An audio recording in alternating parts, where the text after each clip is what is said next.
headphones and some records to sample. What they say where you from? Hey, West Side is the best side. Welcome to rap world. You don't need a passport, just a pair of headphones and some records to sample. What they say where you from? Hey, the West Side. Baby. Ain't it funny the money coming in fast as you spend it, and you sitting with bad. Hello, hip-hop heads and horror fans. This is your host, 7 Octoberz, here with another episode of Nightmare on Sedgwick Avenue.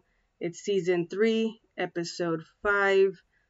Today I have a dope guest. I actually just played a track of his for one of his groups that he's a part of called Elephant in the Room. The track is called Passports. It's off their latest album, so go check that out, streaming everywhere. And I'll leave the link on this video. So thank you again for tuning in. Again, our guest today is none other than Parker Edison. He is an SD award-winning art group of Parker Meridian. He's a rapper. He's a host. He's a podcast curator, film director, university lecturer, and creative. I'm glad to call him my friend. And actually, I saw him perform. Like the first time I ever saw him was about 2 years ago. I want to say at Black Expression. Shout out to Black Expression, where I've done a couple open mics back in the day. And I was impressed. They performed a couple other tracks there, and I just was like astonished and impressed by like how dope they were. And I believe his name is Nathan, the drummer and percussionist. He was amazing as well. But without further ado, I'm gonna bring on Parker Edison here. What's up, Parker? What's happening? Hey, thank you for your time. Oh, absolutely. Yeah, I've seen you. You've been busy. You know, the whole team. We gotta stay that way. Yep. Man, Yeah. well, thank you. I mean, I think this is like the first time I'm interviewing you here on the podcast, and even when I had my blog, I think it's like our first time here, so it's kind of cool. So welcome to Nightmare on Sedgwick Avenue. For those listening in, do you want to just briefly introduce yourself for those who might not know who you are? Yeah, I'm Parker Ed, aka Jack King on Facebook, aka Cacjing on Instagram, also known as the host of the PEP on KPBS if you're on Twitter. You could actually save all that and just Google me. Yeah. Cool. Yeah. And so your actual name is Jack King? Is that correct, or am I mistaken? No, that's an alias that's used for Facebook. Okay, it's just and Parker Edison. Okay, that's what I was gonna ask you. So where did that come from, like that alias, Jack King or Cacjing? You know what's nuts is when I was like in 2008, when people were just starting to get like emails and stuff, the homegirl was like, I was like, make me an email. She made me an email. She was like, you don't want to use your real name. So she just found a name, and she was like Jack King. And turned out Jack King is like one of the best poker players in the world. And so Oh, wow. that was the name. Yeah. So I was named on my email. And then when I got a Facebook, it connected to that. So it just thought my name was Jack King. And then Cacjing is Jack King in reverse for Instagram. Yeah, that's pretty dope. Yeah. Yeah, I always was like, is it Parker Edison? Or, you know, because it's like everybody knows each other by their artistic names. So it's like, is it Parker Edison or Jack King, you know? Well, it's good to know which was the alias and which was your real name. Right. And how did you, like, we'll start a little bit like from your, you know, from the beginning, and then we'll get to like, you know, your latest podcast I want to get into as well. But you're also, like I said, you're a rapper. You're part of a couple groups, Parker Meridian and the Elephants in the Room more recently. But how did you get into the music and like the rap scene, like the local scene, and then expand? And quick shout out to Nathan Hubbard and John Reeder from Parker Meridian. Those cats are everything. They're just the peak of musicianship. Yeah, they're dope. Yeah. And I got in because I was poor and I didn't have money to get into shows. And then I realized that roadies and people who carried stuff into shows, or people who worked at shows, or people who promoted shows got to play or got to sit in on them. And so I just started doing that when I was like 18, 19. And then I went out of town and I was in like Washington State, and I started doing that at a radio station, and it got me a job on the street team. Yeah. So shout out 90.3 FM in Spokane, the zoo. That's cool. I got hired there. Yeah, KZZU FM. I got hired out there, and all that gave me the idea that I was like, oh, you could do this anywhere and be able to get into shows. And I just kept using that formula in Yeah. different ways. Yeah. Oh wow. Okay, that's interesting. And how did you start actually like become like an artist from like being like a roadie and all that stuff to like actually performing? Like did you already do that like with your friends or something, or what actually got you to start rapping?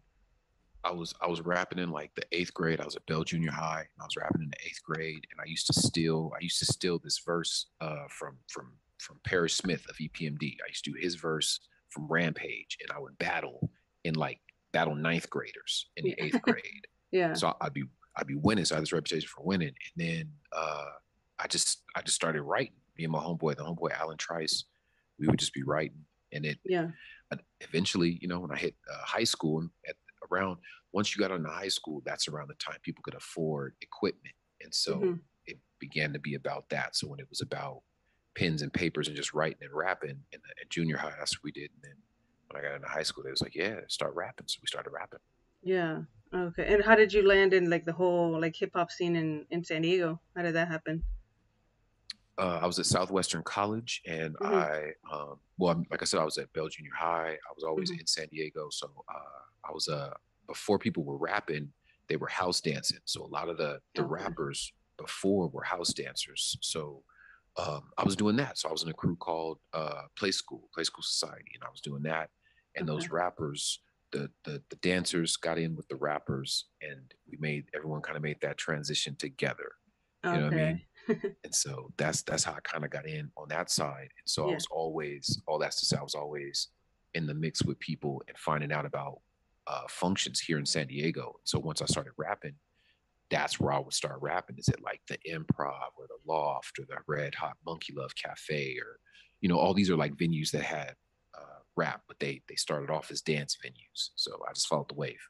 Yeah, that's pretty cool. And how did like Parker Meridian come along like right after that, or was it like a few years you rapping on your solo and then you started the band, or how did that happen? I was doing stuff in Spokane, Washington, and then I came back into San Diego, and my homeboy Rev was like, I want to start a band. So he started a band with 7 people, and it was called 6-Inch Man. And I was rapping in that band that's here in San Diego. We were doing shows like Brick by Brick. DJ Tram Life was in that band playing bass. DJ Legend, who DJs here in San Diego, was in that band. We were all just doing stuff. So I was in that band rapping, and then 1019 is 1019 the Number Man. Yeah, shout out to him. Yeah. He had been rapping and had tapes out at the time where I was just doing shows. So he was kind of like the hot dude. He was the hot dude. You know what I mean? Okay. He was in that space with like Orko and all those kids selling tapes. And I was buying tapes, going to the Improv and seeing, and then doing my shows. And then one day he hit me up and was like, yo, let's get up, make a record together. He did beats, I did raps. And that was my first time just getting down to just straight raps, where I wasn't doing band stuff, just straight raps. Yeah. So that began Parker and the Number Man. Okay. And we did Parker and the Number Man. And then once that stopped, I went out to Seattle. I was hanging out. I put out this record called, I executive produced something called the Claiming the Community Project. And then after that, I came back with my own record. And I know it's a long answer, but I came back. No, it's fine. No, you have to like, connect everything. Yeah. I came back and I did, I had an album and I didn't know how to perform it because it was just me. So I asked Nathan Hubbard, I was like, hey, can you help me figure out a live show for this that includes a band? And he single-handedly was rearranging my rap album with musical instruments. And those became the first drafts of the Parker Meridian records. And then we did 3 Parker Meridian records after that. That's pretty cool, man. And then obviously now you're you also have another group where it's you and DJ Gargar. Shout out to him. At The Elephant in the Room, which you guys dropped your first album last year. How did that come about? I actually went to the same high school as Gar, but he's younger than me. But I went to the same high school as Gar, so we've always been in the same circle. Gar is an incredibly accomplished musician who just doesn't put himself in the forefront, but he's there's a group called Irradio that's really known in local band scenes, and he's a part of that. He's a part of the Knee-Highs, which is multi San Diego Music Award winners. He did Bully Blinders, which is another project that got the Emmy, the San Diego Music Award nod. And then so I've always been around him. We would do shows together, and sometimes we would work together for fun. And we were like, let's just do a record. We've known each other 15 years. We know each other's style. It just made a lot of sense. Yeah, that's dope. And what do you prefer? Like, do you prefer doing like solo, or do you like working like in a group, or is it just like you like a little bit of both? I like to be in a group. Be in a group. Yeah. Everything's better when you have multiple energies. Yeah, that's true. That's true. And you, like I say, you're like a jack of all trades. Pun intended, probably, because of your jacking. Yeah, you were also like on a TED Talk, like SDSU, which was really interesting. I actually just, for some reason, I never watched it until like recently, maybe like a few months ago or something. I thought it was really dope how you talk about like working various jobs and the benefits, because you pick up different, things from specific jobs, whether it might be like, being responsible or, work ethic and all that stuff. So I thought it was really interesting because I've had like not too many different jobs, but I've had different ones that were different than the others, which is pretty cool to think about. So how do you incorporate what you've learned, from your past jobs into like your current life?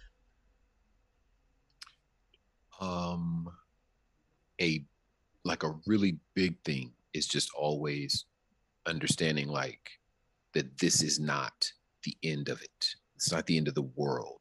Like maybe the first 5 jobs I got, I was like, oh no, I'll never work in this town again. Like, they probably told me that. And just remembering that and being like, there's more options. And in fact, the best thing that can happen is that you get let out of something, because otherwise you'd stay there forever. That's true. Yeah, I remember it was like a random conversation. I was like, it reminded me like that podcast. I was talking to some lady who was at jury duty, like about, I want to say like maybe 2 years ago, and I don't know how the conversation started. And she was like, we started talking about, she was an older lady, and she was like, I've had so many jobs, but I think it's cool because like I didn't know what I wanted to be, but that kind of helped me figure out what I wanted to do. So I got to try a little bit of different things. I'm like, oh, I never saw it that way, I thought that it was pretty interesting, her talking about that. And she's like, yeah, a lot of people think it's bad when you like change jobs, like really like a lot, but she's like, I think it helped me like shape me to who I am. And I was like, oh, that's pretty dope. So she's like, I could say I lived, Absolutely. So, yeah, so that was super interesting. So that was cool. That was a good TED Talk that you had there. Do you ever plan of like wanting to do more? And if so, like what topics would you want to talk about? I lectured. I lecture at colleges now for 10 years. Like every year I've lectured at SDSU or UCSD for 10 years. And so and I often lecture on something that's a parallel or connected to rap. Often the like the documentation or the culture of rap, or rap as it pertains to religion. And so I don't have anything right off that I'm like really, really raring to lecture on right now. But anything in that realm is always exciting to me, because I kind of feel like we're documenting this stuff for future generations. True. Yep.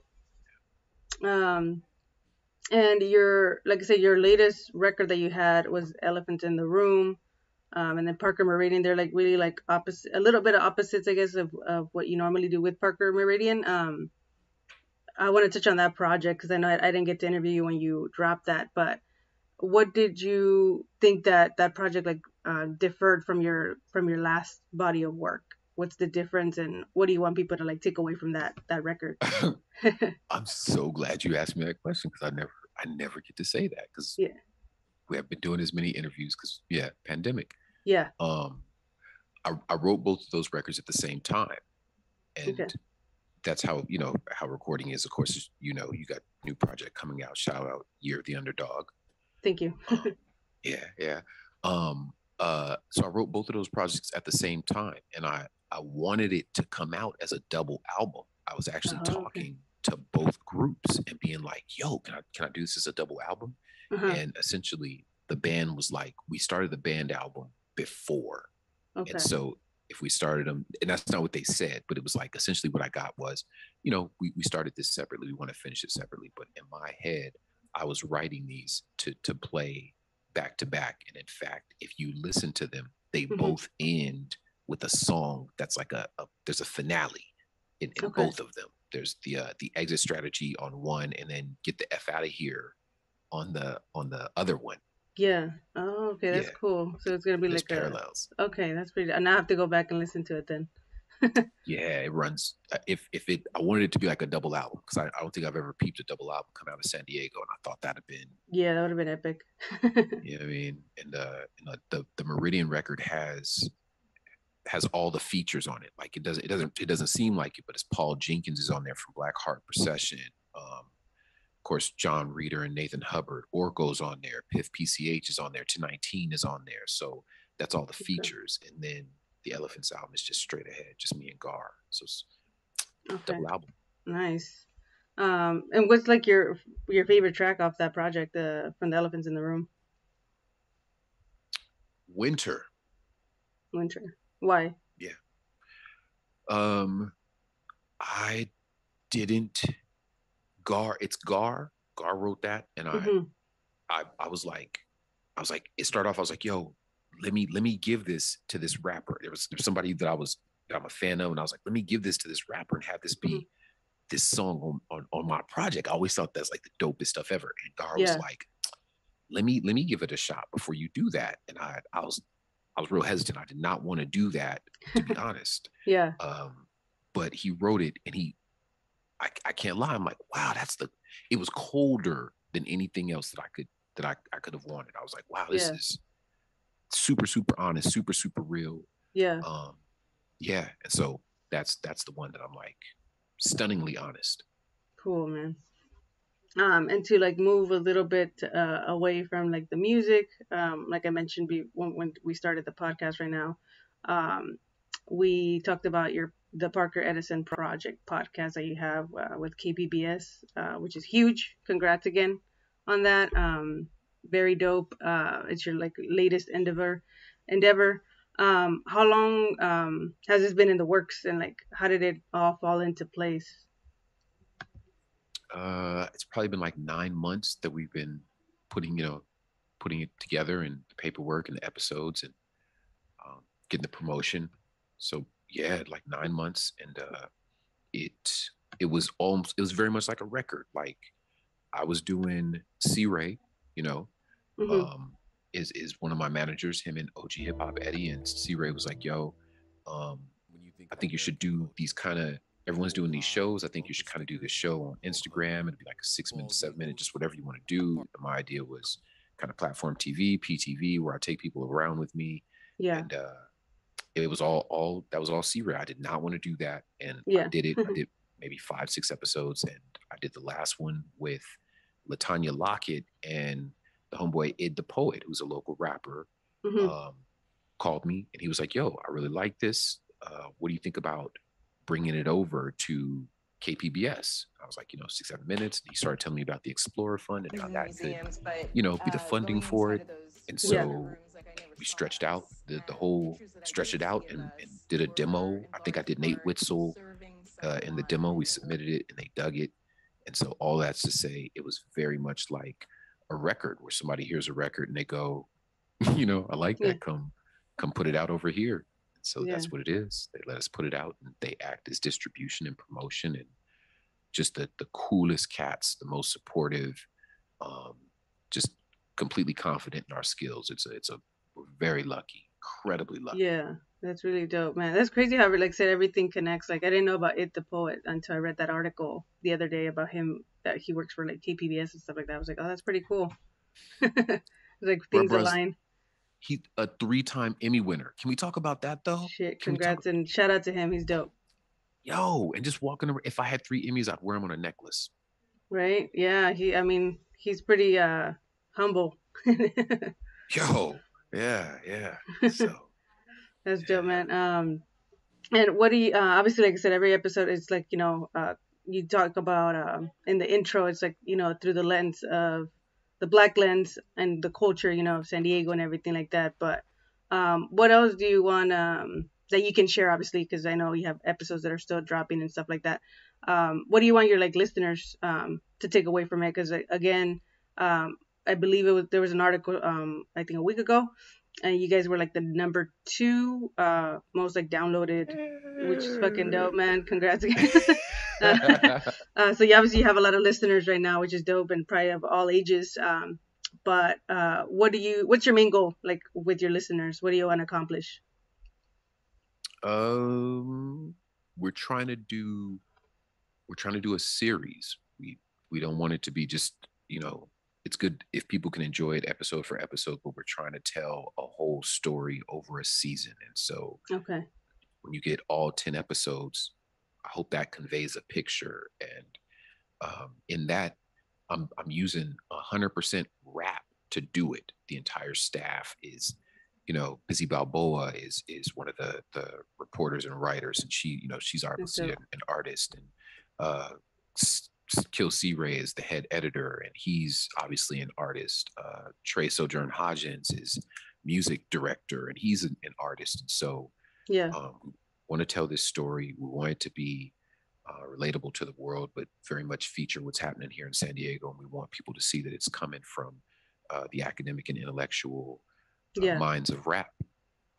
That's cool, man. That's cool. Yeah, I was like, man, there's so many things you can do with that podcast, but it's really awesome because I was even thinking of like, man, if I ever had the chance to do something like that, I was like, maybe like San Diego, like like myths and like legends or some shit, So I don't know. Season 2, let Ooh. me know. I'll do the research. Hey, I'm gonna take you up on that. I joke with you not. When they give us season 2, I'm gonna hit me up. Let's do that. Yeah, for sure, man. But yeah, shout out to Kelsey Ray, Busy, and who was the other person you said was working on the team? Sojourn and Sojourn. Sojourn and Ed. Yeah. Kelsey Yeah, Ray Ed. Yeah. shout out to them. And what advice? Because like I say, you do a little bit of everything in the creative arena and everything. But what advice would you give to any other creative, or maybe just a person in general, that is trying to make a living out of their art? What advice would you give to them? Be so patient. Be so patient. And no matter how patient you think you're being, be 3 times more, like with other people and with yourself. um, we want stuff and we have these expectations and goals, and Yeah. we don't realize that San Diego is like, we are as close to Hollywood as you could possibly be. So we're like, our idea of perfection is very different from the rest of the world. So be very patient. I say that thinking about people here in San Diego, but for anyone anywhere, just Yeah. be patient with yourself. Give yourself time to get where you're going. It's take time. It's not easy. Be patient. Yeah, no, it's true. Yeah, enjoy the process and the journey, even though it's hard sometimes. Because I'm one of those people. I'm not the most patient person, but you're right. That's good advice. And then I also wanted to touch on, like, especially like right now with the generation and the era that we're living in with, like, mental health. Um, I myself, I'm an anxious person, but are you an anxious person? Are you like more of a relaxed person? And like, how do you at least like, for like a mental break days or self care, how do you manage that? Especially in the business that we're in, where we're constantly being watched and you got to be active on social media. How do you handle that? Ooh, gosh. Please keep asking people that, because I want to know. I want to know people's answers to that question. Yeah. Like I do, and I want to use it. Um, I take one. I I treat everything like it is real. I don't. People try and act and be like, oh, it's just Instagram. Oh, it's just a comment. No, that shit hurts. That shit Mm-hmm. hurts people's feelings. All that shit is real. People are like, oh, just come to a party. It's not a big deal. No, that shit takes energy. It wears me out. So like, Yeah. that's something. Like I take all that shit seriously, and right off the bat, I factor it in, and I take time away from social media. I don't. I try not to get into social media until I've been awake for like at least 30 minutes. I should go longer than that, but at least 30 minutes before, I touch it. And before I go to bed, I stay away from social media and stuff. I stay away from watching like the news and imbibing heavy topics an hour or so before I go to bed, so that I can just, let myself process what's already happened instead of bringing in new paranoias. So yeah, that's smart. I'm a super anxious person. I'm an incredibly anxious person because I think being anxious just means you're trying to stay ahead. I truly think that's what it is. And now I say all that to say, I try and take space. I try and factor in how much stuff takes out of me, and I try and take space from that type of stuff. Take a break. That's good. That's good advice. I might have to take that too, because I'm super anxious too. Like you said, I think it's true. I remember a quote that it says people that are sad or depressed are living in the past, and then people that are living in the future that are anxious. So that's why it's better to live in the present. And I was like, oh, that makes sense. That's like super deep, but yeah. That's a big one. That's a big one. Yeah, so I'm pretty sure people can take good advice from what you just mentioned. So to move on a little bit, like I said, you do a little bit of everything. You're also like a filmmaker, director, whatever you want to call yourself. You directed the short film Run Rick, was in 2019, I believe, right? Or was it 2020? Can't remember.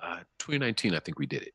Okay, and obviously it featured Rick Scales, all these dope like cameos from like local dope artists. And how did that come about? Because I don't think I ever asked you that on anywhere. But how did that come about? And who wrote the screenplay? Was it all you, or did you have a couple people help you with that? I had help. I had lots of help on that. I wrote a script, and then I pitched it to probably 8 people that I trust, and each of them like wrote something and took something out. Okay. And and then me and C-Ray chopped it to shit to because it came down to what was physically possible and what could be done. And so the editor always is a reluctant writer. So that's true. We did that, and I wrote it.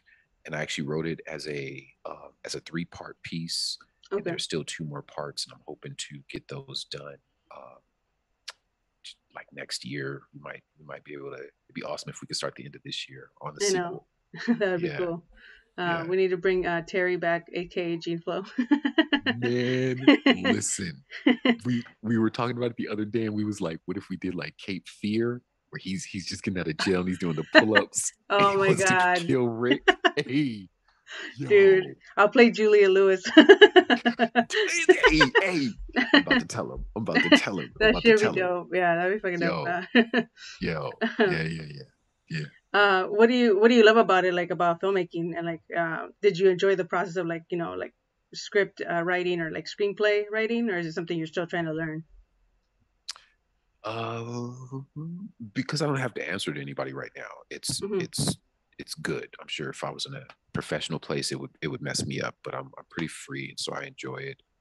And I really, that's like the closest of a human can get to like reading somebody's mind or being psychic. Like, if you do a music video, I get to see, hear.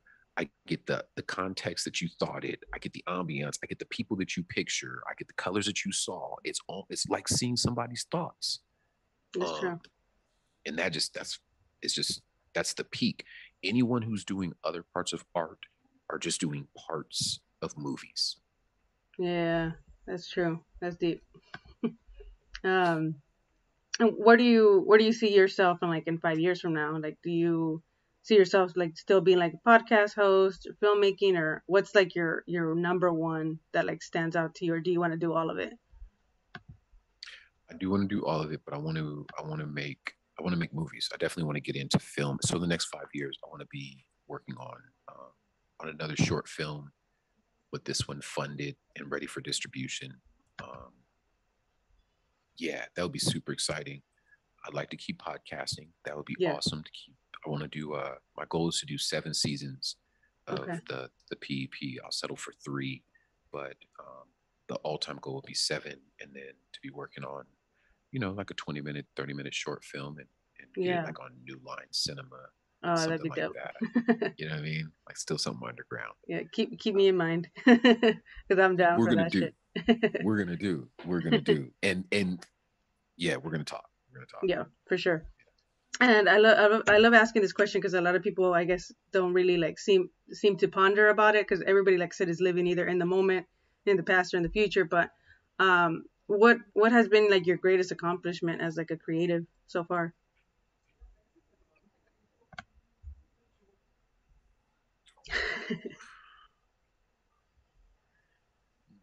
Not developing a heroin habit, like not like not sincerely, like not doing all the things that perfectly good artists do to stop them from being successful. Like that's the, maybe listening to my mom and God. Yeah. That's it. No, it's just true, man. It just reminded me of the I don't know if you've seen the United States versus Billie Holiday. Like, her with her addiction. I was like, shit, man. But that shit was a dope ass movie. Like, congrats on her win too on the Golden Globes. That shit was crazy. Killed it. Yeah. Killed it. Yeah. That movie, I was like, man, it fucking like literally made me cry. I was like, the intro, everything, like from the beginning to the end, and she fucking killed the role. But yeah, it just reminded me like of like how sad. She's super talented, but the fact that she had that addiction, but obviously it was because of what she went through as a kid. She was like raped and everything. So I was like, she was trying to numb the pain, which I was like, oh my god. But the one thing I didn't know that I learned, because I knew she had sang, Strange Fruit, which is like a civil rights type of song, especially because it talks about lynchings and everything, and the fact that it's still legal, which is even the more upsetting part of it. So for her to have done that when people were like trying to silence her, and being a woman too, I thought that was like super brave. So yeah. So many levels. So many levels. I'm not gonna segue because we could do a whole 30 minutes. Yeah, just on that. I know. But yeah, sorry. I just remember that when you were talking about that. But to kind of move it back to so we don't get off tangent. There's also like a horror podcast, so I love asking like horror related questions to the artists. So I think we've conversated like off the screen and stuff like that. But what would be your top 5 like scary movies of all time, and why?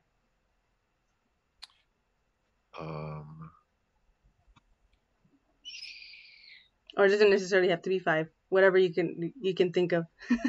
Yeah. I'm a big fan of things that like really scare me. So like jump scares are one thing, but stuff that really scares me is that. So Hostel 2 is really good to me. It has a lot of foreign political kind of statements in it. Real subtle statements. So I liked Hostel 2. I thought that was really, really clever. Number 4 is Nightmare on Elm Street, the first one, because it's just terrifying. It's just terrifying. Number 3 is Halloween, the first one.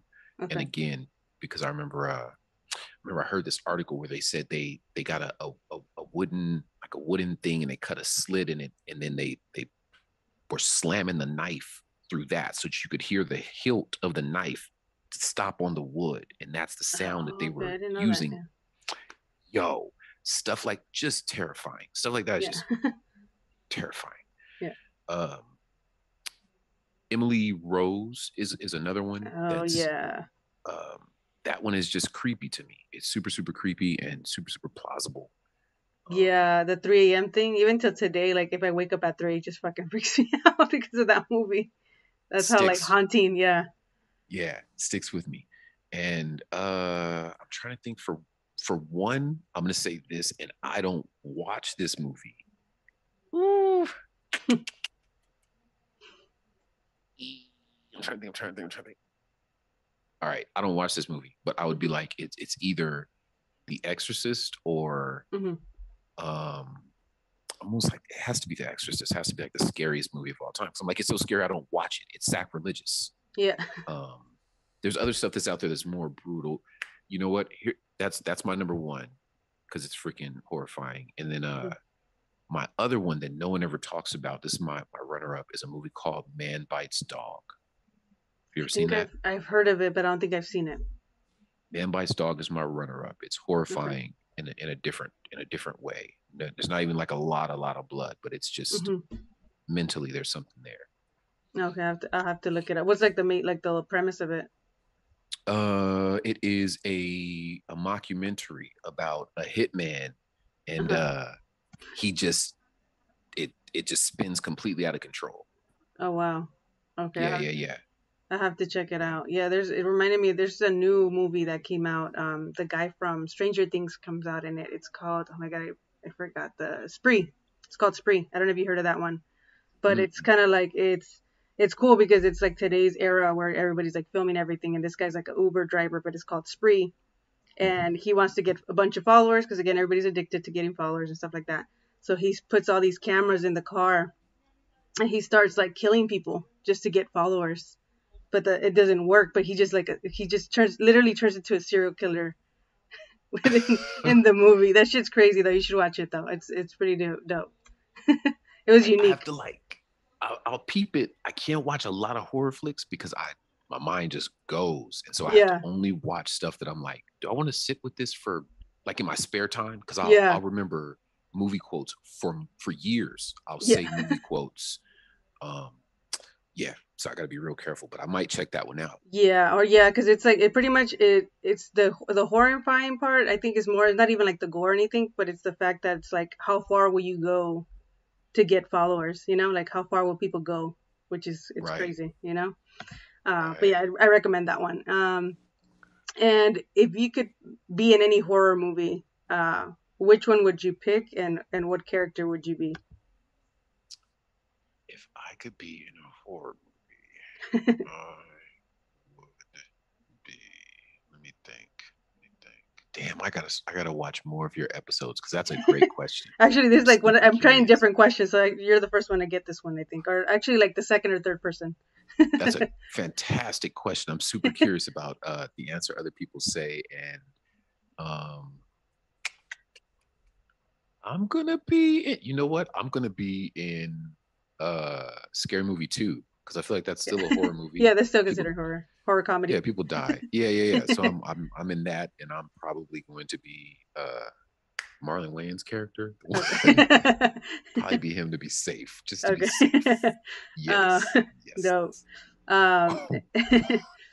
And if you could be any like horror villain or final girl, who would you be and why?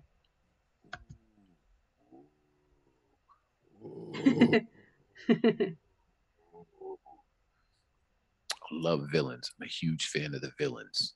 Yeah. Um, um, oddly enough, he's not like a like a traditional, but I always dug Hannibal Lecter. I always thought that was very, very Yes. Yep. cool as characters. And I like part two.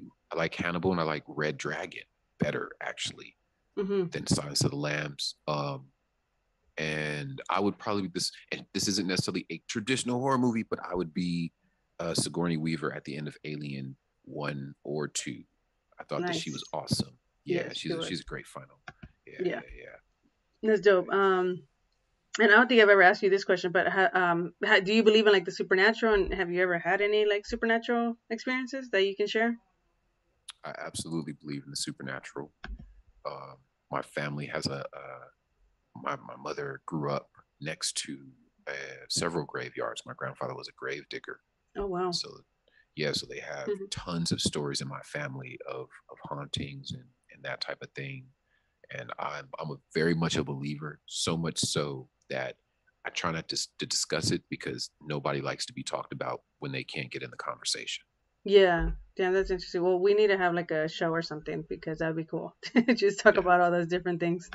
yeah. Um, I don't know. I'm like addicted to like hearing like ghost stories and stuff like that from different people because like when we go to Mexico, like a lot of my aunts have that. I don't know what it is about Mexico. If it's just Mhm. because it's like more like old school and like little towns, but there seems to be like more like supernatural occurrences there. Because I think it happens here too, but I don't know. I feel like it's more over there because it's like there's wooded areas and stuff like that, and people are not still taken over by technology too much over there. So I don't know if that's what it is. People are more in tune. I, I'm a big believer in energy and in being in tune, and that nature, trees, and all that stuff. They help conduct that type of stuff. And so I agree with you. I don't think technology in the city is as conducive to catching and tapping into that energy. Exactly. Yep. Um, and then another question for you. What is your greatest fear, and do you think you will ever overcome Golly, it? you got the good questions. I'm checking out all that. I'm going back. Like, God, these gonna be good episodes. Um, let me see. My um, I don't like to be constricted. I don't like to be constricted in any way. I don't like to be um physically and mentally. I don't like it either. I don't like to be put in positions where I have to do things, for whatever reason. Yeah. And so at this point, I'll say this: I don't think that I'll ever have to worry about that. I hope I don't ever have to worry about that capacity job wise, because there certainly was a time when it was like I had to just answer to somebody all the time, and Yeah. that energy is that's like being tied up. It's like being bound. So that's one True. of my nightmares. To be, Okay. yeah, Yeah. trapped in there. Yeah. Yeah, Same for me. that um. should be a horror movie where someone's just trapped in a cubicle. They just Oh cannot my get god. out of that job That would for be X amount of that's time. dope. That's true, man. Mm. They start like having like some sort of like hallucinations or some shit. I don't It needs to know. happen, man. It needs to Right. happen. um. What are two things about you that people might not know about you that you want to share? Um, I'm a huge fan of animals. Big fan of animals. I'll stop being friends with you if I see you kill a bee. Oh damn. Just Yeah, I uh, know. just like that. Like we're done. That's it. Yeah, So I agree with you on that one because for some like a real quick little anecdote, my when my grandma passed away, it was the weirdest thing. Ever since then, like I respect like bees and shit. Like I should have respected them anyways because of them. They make the honey and all that stuff and pollinate the flowers. But uh, it was like when she passed away, it was like a few hours after. And on the windshield of my mom's car, we were gonna go where she got cremated, and there was a little bee like on the windshield, and it was raining, right? And my mom was trying to like wipe it off, like just take it off, and it literally held for dear life till we got to the actual funeral home, and we're like, I don't know if that's my grandma, like, like it literally like through the freeway, everything raining, it stayed on the freaking windshield, and then finally when we got to the funeral home, it disappeared. So I was just like, so ever since then, I was like, I respect these little beings. that part, that part, that Yeah. part. That's Uh, yeah, that was pretty dope. So I was like, yeah. Now I was like, maybe it's somebody else. Who knows? Like somebody from the afterlife or whatever it may be. What other thing besides that, like that you're an animal lover? Uh, that, um what else am I an advocate of? What's something I think people should do more of? or yeah, or might not know about you. Oh, they might not know about me. Oh, I'm wild quiet, even though the only time people ever see me is when I'm talking. If Mhm. if if there's not a camera on, Mhm. I'm not saying anything. Okay, That's how it works. Yeah. that's So funny. if you watch this today, whoever they are, if you watch this today, just know after you watch this, I'm not going to talk for the rest of the day until the next camera comes on, however many days. That's funny. I feel like we're all like alike in that sense because I'm the same way. I'm not like a talkative person either. Unless like I have like a real conversation, I'm like super quiet too. Hey, have you ever done a day? Have you ever done like a day or more where you didn't say anything? No, I remember there was I forgot what it was called in high school. They did that where it was like silence or something, like a moment of silence or something. I forgot what it was called, but it's like literally the people wouldn't talk for like a day or something. I forgot what it I, was called. that's something nobody knows except really close friends. I up until this last like 2 years, I would Hmm. do that. It's every once a day, every year. I would just not say anything, and that Oh would be a damn. goal. To just get through. Yeah. So you have to tell people a week in advance. Uh Family huh. members are not going to answer phones. I'm not going to text. None of that. Like I might text, but I'm not going to use my voice. And so that's a really fun thing to do. Oh wow, I have to try that. It's hard because I talk to myself too a lot. You'll find out how loud you are. You don't know how Hmm. loud you are until you haven't said anything. It's nutty. Wow. Okay, I'll have to try that then. Mm. um, and last question. What kind of legacy do you want to leave behind, either creatively or on a personal level?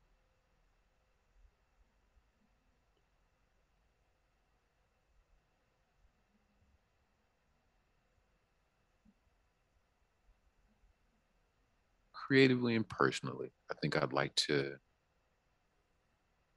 influence people to think things are more possible.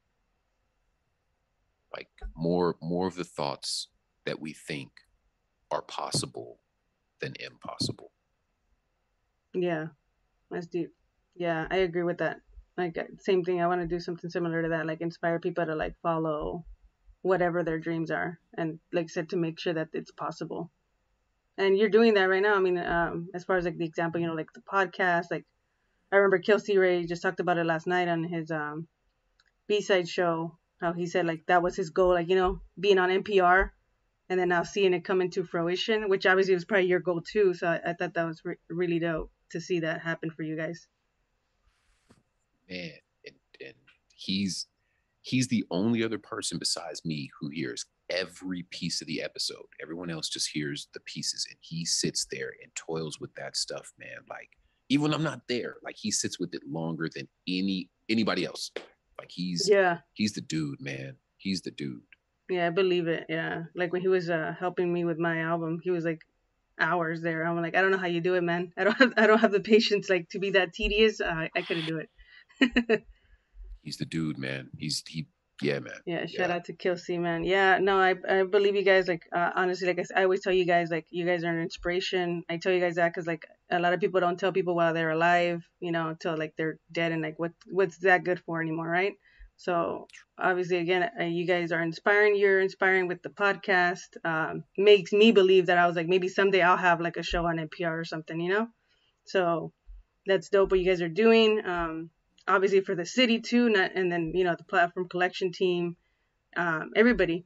So thank you, man, again for sitting down with me. If you have any other future projects or anything like that you want to promote, obviously feel free to let me know. We can have you back on here and everything. Hit me when you do the urban legends episode. I want to come through and we'll do like a roundtable on that. Yeah, for sure. Yeah, that'd be dope. We can do that, like a special episode of Nightmare on Sedgwick Avenue. That'd be dope. All right, man. Well, I'm gonna put the little promo here. And then again, follow Parker Edison before he dips out right here, Cackjacking on Instagram, or just like he said, Google him um, on Google and look him up. Everything that he's doing a lot. So thank you, man, again, and peace, man. All right, thank you, everybody, for tuning in for the other episode of Nightmare on Sedgwick Avenue, season 3, episode 5. All episodes are on YouTube channel 7Octoberz or my Instagram IGTV at 7Octoberz as well. And thank you guys. Peace.